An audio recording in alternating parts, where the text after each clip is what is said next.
Friends, you are on Ruchiji English, and today we are reading chapter number 4 of your main reader of 12th class. The name of the chapter is The Rat Trap. चूहेदानी ये chapter का name है. About the author के बारे में जान लेते हैं. Selma Lagerlof 1858 to 1940 was a Swedish writer whose stories have been translated into many languages.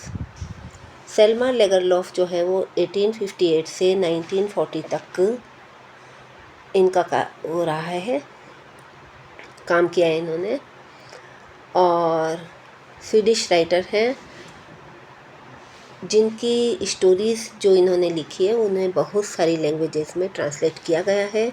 A universal theme runs through all of them, a belief that the essential goodness in a human being can be awakened through understanding and love.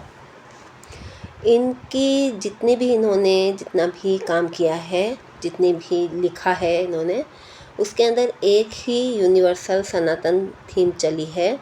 वो है उनका एक विश्वास है. विश्वास किस पर?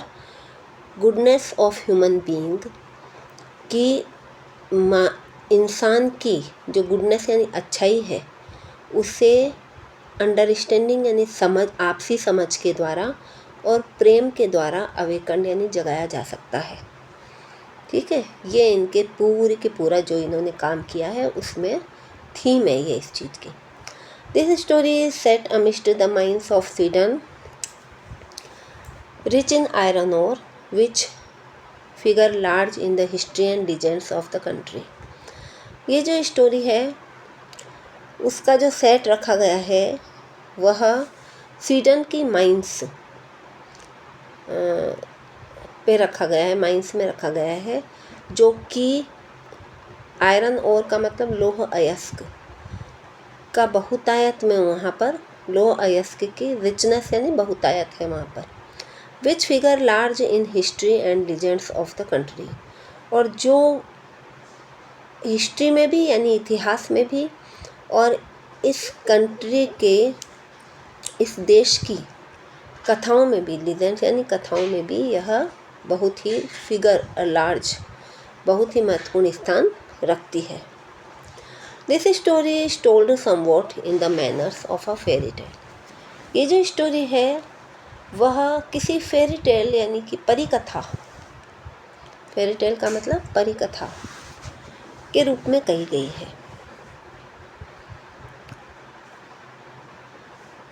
तो स्टार्ट करते हैं इस स्टोरी को. Once upon a time there was a man who went around selling small rat traps of wire.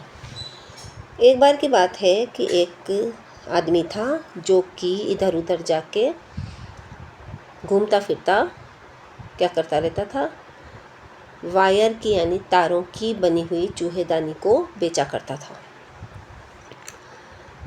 He made them himself at odd moments for the material he got by begging in the stores or at the big farms.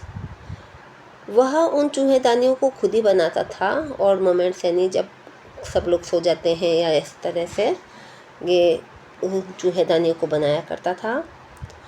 और किससे बनाता था कि वो जो material होता था उसका, जो वह या तो वह बैग करता था यानी किसी से लेता था मांग के, और या फिर बिग फार्म के अंदर, बिग फार्म में जो लोहे की चीज़ तार वगैरह पड़े रहते हैं वो, या फिर स्टोर से मांग के वो बैग करके लेता था. But even so the business was not specially profitable, so he had to resort of both begging and petty thievery to keep body and soul together. अब क्या है, जो बिजनेस था उसका वो तो इतना प्रॉफिटेबल था नहीं. जो भी उसका काम था, बिजनेस यानी काम था, वो उतना प्रॉफिटेबल था नहीं. सो इसलिए उसे दोनों ही काम करने पड़ते थे. बेगिंग यानी कि भीख भी मांगनी पड़ती थी, यानी किसी से मांगना भी पड़ता था, मांगना भी पड़ता था, और वह बहुत ही पेटी यानी बहुत ही नीचे लेवल की थेफरी यानी कि चोरी भी, मतलब उठाई गिरी। पेटी थेफरी का मतलब उठाई गिरी भी कर लेता था वो। बॉडी एंड सोल टुगेदर ये एक इडियम है, यानी कि अपनी जीविका चलाने के लिए, मतलब 2 वक्त की रोटी के लिए वो ये सब करता था। इवन सो, यहाँ तक कि his clothes were in rags, his cheeks were sunken and hunger gleamed in his eyes. यहाँ तक कि ये हालत थी कि उसके जो क्लोथ्स थे, कपड़े, मतलब उसका जो काम था वो उसको 2 वक्त की रोटी मुश्किल से दे पाता था। उसके कपड़े फटे हुए, रैक्स यानी फटे हुए एकदम। चीक्स वर संकन, जो गाल थे वह संकन यानी एकदम बिल्कुल धंसे हुए, डूबे हुए गाल। और hunger gleamed in his eyes, और भूख जो है वो हमेशा उसकी आंखों में चमकती रहती थी, यानी वो भूखा ही रहता था most of the time. No one can imagine how sad and monotonous life can appear to such a vagabond who plods along the road, left to his own meditations. कोई भी ये इमेजिन नहीं, नो वन कैन इमेजिन यानी कोई ये imagine नहीं कर सकता, how sad and monotonous life can appear of such a vagabond, कि इस तरह के वेगाबॉन्ड यानी इधर से उधर घूमने वाले की जो लाइफ है, वो ज़िंदगी है, वो कितनी मोनोटोनस यानी एक रस हो सकती है, और सैड यानी दुखी, कितनी दुखी और एक रस थी। हु प्लोड्स, जो कि थका हुआ हमेशा चलता रहता था। प्लोड का मतलब वॉक टायरसम, ठीक है ना, कि थके हुए चलना।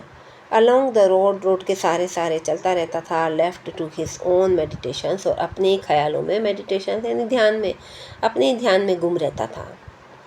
But one day this man had fallen into a line of thoughts which really seemed to him entertaining. लेकिन एक दिन के जो आदमी था, ये रेड ट्रैप सेलर जो था, पैडलर, वो ऐसे विचारों में गिर गया, ऐसे विचारों ने उसको अब घेर लिया है, वो उस विचारों में गिर गया। Which really seemed to him entertaining, जो उसको बहुत ही एंटरटेनिंग लगने लगे, प्रतीत होने हुए। He had naturally been thinking of his rat traps, when suddenly he has struck by the idea that the whole world about him, the whole world with its lands and seas, its cities and villages, was nothing but a big rat trap. He had naturally been thinking of his rat traps. वह स्वभावतया ही अपने red traps के बारे में सोच रहा था, जब अचानक से ही स्ट्रक बाय द आइडिया, उसे एक आइडिया आया, एक विचार आया, that whole world about him, कि ये सारा का सारा संसार तो उसी के बारे में है। The whole world with its lands and seas, ये पूरा का पूरा संसार, जिस संसार के अंदर धरती भी है और समुद्र भी, शहर भी हैं और गांव भी, was nothing but a big red trap, वह और कुछ नहीं बल्कि एक बड़ा सा रेड ट्रैप यानी चूहेदानी है, बड़ी सी चूहेदानी है ये संसार तो।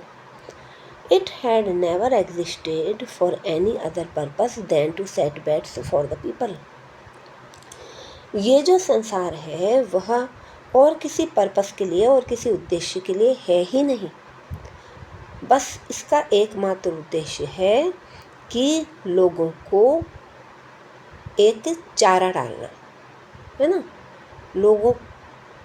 लोगों को क्या करना, जैसे चूहेदानी के अंदर रोटी डाली जाती है, रोटी लटका दी जाती है, या चीज़ या ब्रेड का टुकड़ा लटका दिया जाता है, वैसे ये संसार जो है वह लोगों की तरफ चारा डालता है। अब वो चारा किस तरह डालता है ये हम आगे देखेंगे, ठीक है। Thank you very much.